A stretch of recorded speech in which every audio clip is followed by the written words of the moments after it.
কেনই বা তারা রাতের বেলা এই বাংলোর আশেপাশে আসতে পারে না, কিসের জন্য?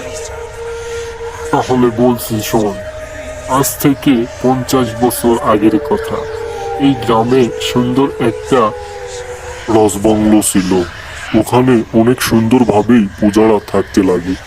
হঠাৎ একদিন রাজমন্ত্রী এসে বলল যে মহারাজ, বিদেশ থেকে কিছু লোক এসেছে, আপনার সঙ্গে কিছু কথা বলতে চায়।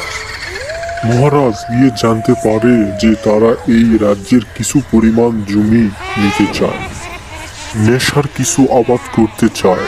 রাজা সব বুঝে শুনে একটা জমি দিয়ে দেয়। এই জমিতে কোনো ফসল হবে না। এই কথা ভুল বুঝে প্রজারা রেগে যায়, বিশেষ করে গ্রাম প্রধান। আমি হলো এই রাজ্যের একমাত্র রাজকুমার। তারা ভুল বুঝে